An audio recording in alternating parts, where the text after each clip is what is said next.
Tesla's Supercharger network, where owners of the Tesla Model X, Model S and Model 3 can refuel their car's battery packs quickly and conveniently on a long-distance trip, are something of the jewel in Tesla's electric car crown.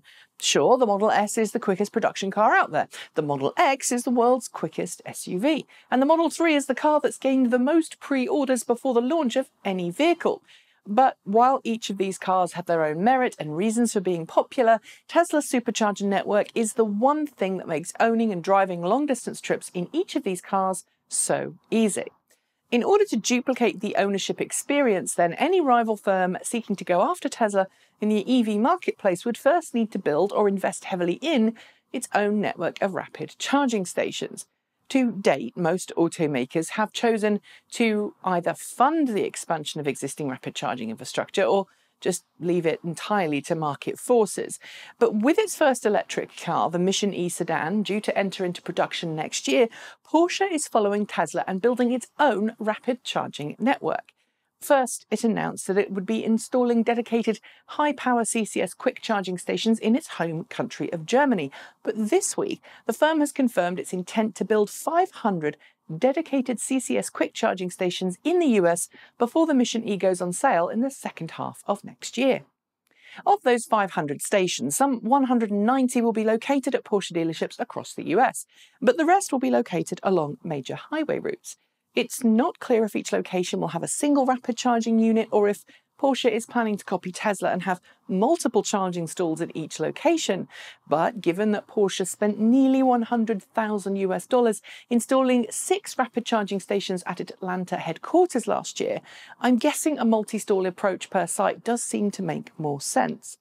When it comes to the technology itself, it's worth noting that unlike current supercharger technology, which delivers around 130 kilowatts of power, the next generation CCS charging stations designed for use with the Mission E are designed to operate at up to 350 kilowatts at 800 volts.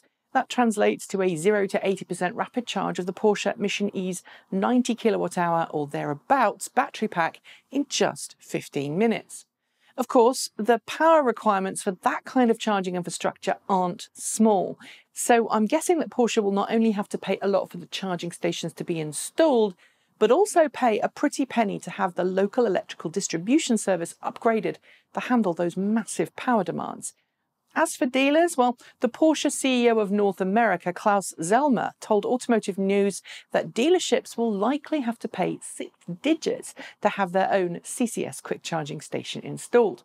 With a plan to install 500 chargers in the US over 12 months, Porsche's expansion of EV rapid charging will certainly make the Mission E an attractive proposition for those with the money. And if we assume that Porsche is planning to build charging stations at 500 sites, it does appear that the company's expansion will be faster than Tesla's, which took a few years to reach its 500th supercharger site.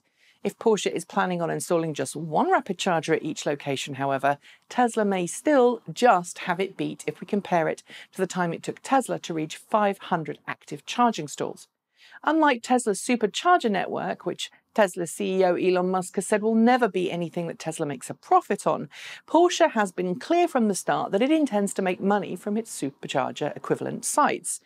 Interestingly, however, Porsche has also said it intends to make its 800-volt CCS charging stations accessible to owners of other EVs, and has even said its stations will be compatible with Tesla's, presumably with the aid of an adapter.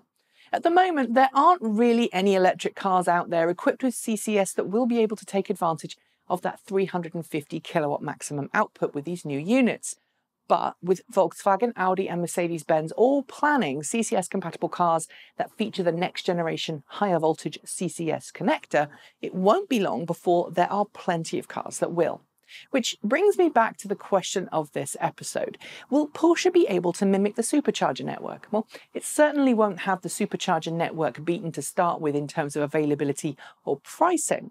But if Porsche plays its cards right, it's conceivable that the interoperability planned by the network could give it an edge in terms of user support, at least for non-Tesla owners. And while I'm sure some people will comment on this video that nobody could match Tesla's supercharger network, perhaps the real answer to my question is that Porsche doesn't need to mimic the Supercharger network. It just needs to build a reliable, affordable network of rapid charging stations. And by installing rapid charging stations at its dealership, it could also help those dealerships make up for some of the lost revenue that they're going to suffer from the lower service requirements of electric vehicles. Finally, there's one thing that Porsche does have that Tesla doesn't: money. Lots of it. And that's why Porsche is even able to think about doing this massive, rapid rollout. Only time will tell if it's a success or a failure. That's it. As always, hit the notification bell to hear the moment a new show is uploaded. Don't forget to like, comment and subscribe to this channel. And don't forget to check out our second channel, Transport Evolved Take 2. I'd love to see you subscribe there too. And of course, as always, if you want to help support this channel, then you know what to do. Follow the links to make a donation below. That's it. Thanks for watching. And until next time, keep evolving.